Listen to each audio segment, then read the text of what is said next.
One young girl sent me an email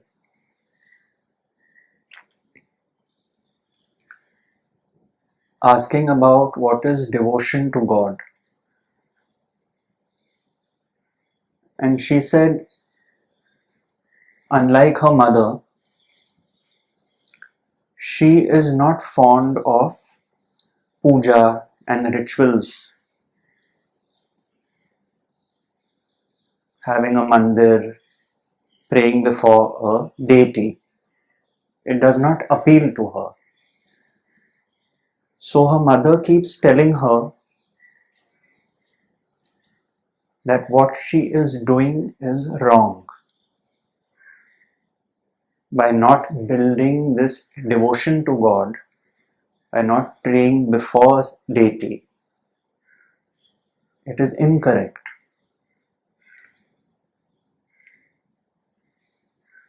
So she used to cry at night,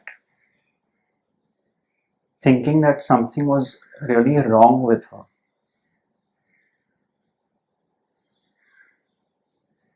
And then she came across the teachings of Nisargadatta Maharaj, which didn't make sense to her.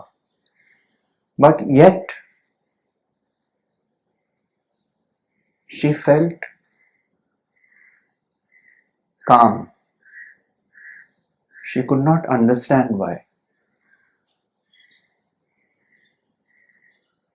And subsequently, she found some of my videos on the net, and that is what drew her to this teaching.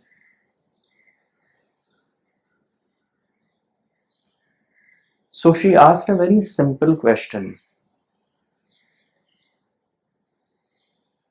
She said, I don't understand what is devotion to God the way my mother has devotion to God. So what is devotion to God in this teaching?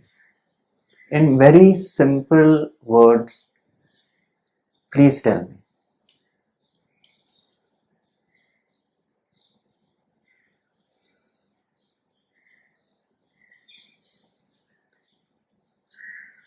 When I said the simplest meaning of that, without any big words, concepts which are difficult to grasp, is devotion to peace. Devotion to peace of mind in daily living is devotion to God. So she said, how so? This was a dialogue over 2-3 emails. She said, how so? She said, I have no problem accepting that devotion to God is devotion to peace of mind, but how so?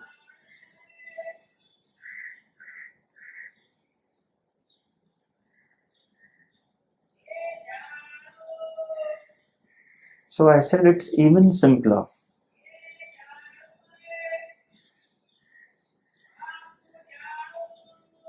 All you have to do is inquire what disturbs your peace.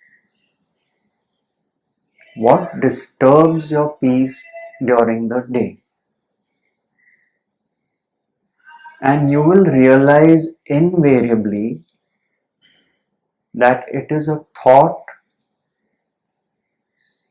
of something someone has done, either someone else or yourself.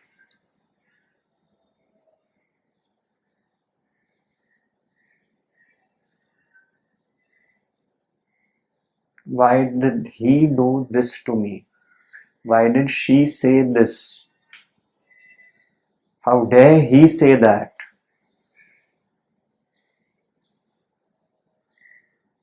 Blame, condemnation, hatred, jealousy, envy, malice.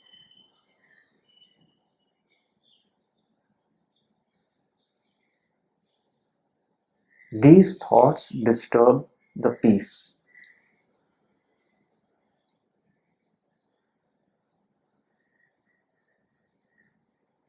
But if you accept that everyone like yourself is an instrument of God,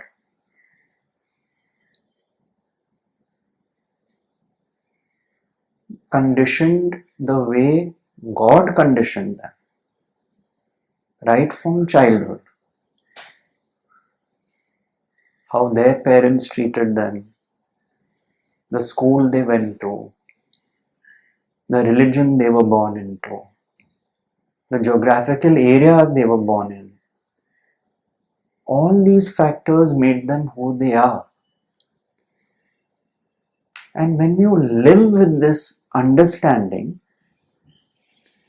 you realize that people are precisely the way God has made them. There were so many factors over which they did not have any control, just like you did not have control over your conditioning. So a deep understanding arises in daily living.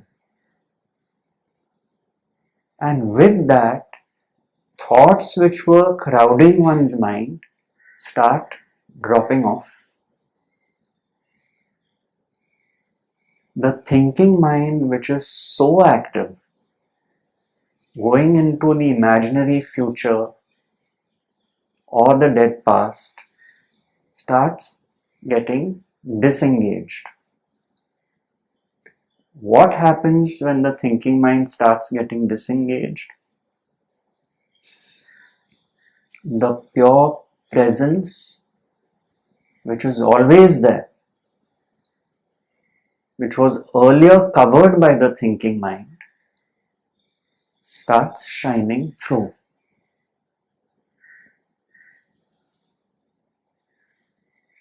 So life is now lived with presence.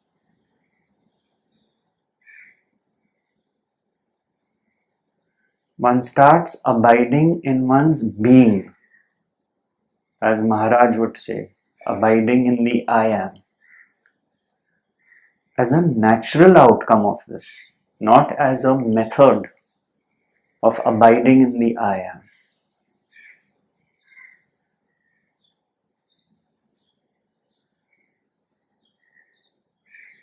And that is what prompted Maharaj to say when someone asked him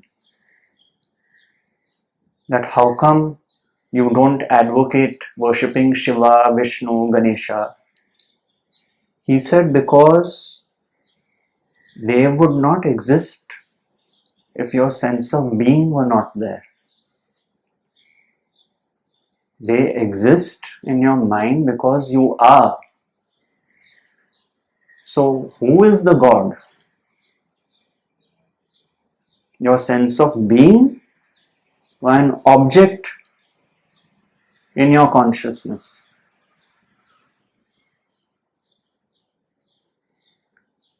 Which means this is worship of God. When you abide in your being, you are worshipping God.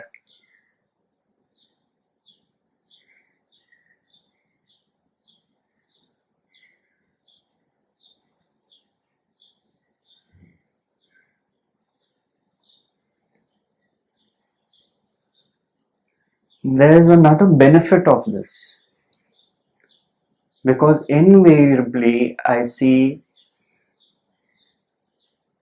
people who are on the bhakti path, sometimes their love is so much for God and their relationship with Krishna or whoever the deity is, but their personal relationships are in a mess. They don't get along with siblings. They fight with people in the office.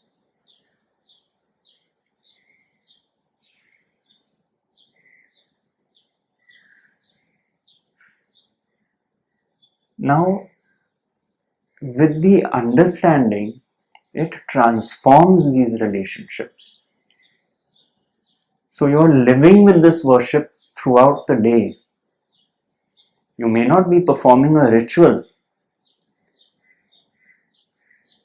but supposing you now started functioning with the full knowledge that just as in the kitchen there are different gadgets, each designed to produce what it is designed to.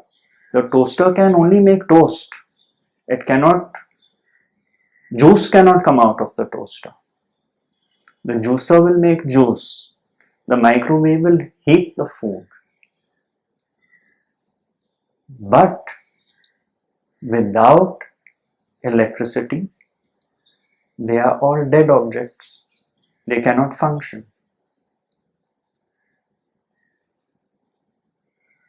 Now the electricity which runs through all the gadgets is the same. It's not different electricity. So when you live with this understanding that it is the same consciousness which is animating all of us, but each is designed a certain way. They think a certain way, the way they have been designed to. What happens is you stop taking things personally. It's no longer me versus the other anymore, which has been one's mantra so far. It now shifts to me and the other.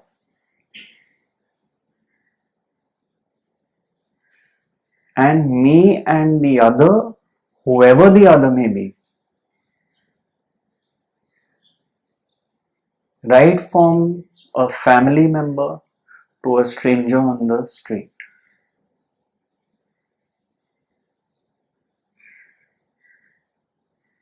One starts losing one's sense of preference of who is close and who is far, because one is seeing with an even vision.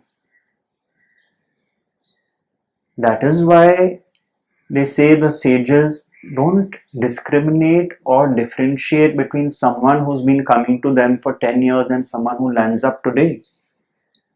Because they are not looking at individuals. Their sight has moved beyond the gadgets straight to the presence, to the electricity.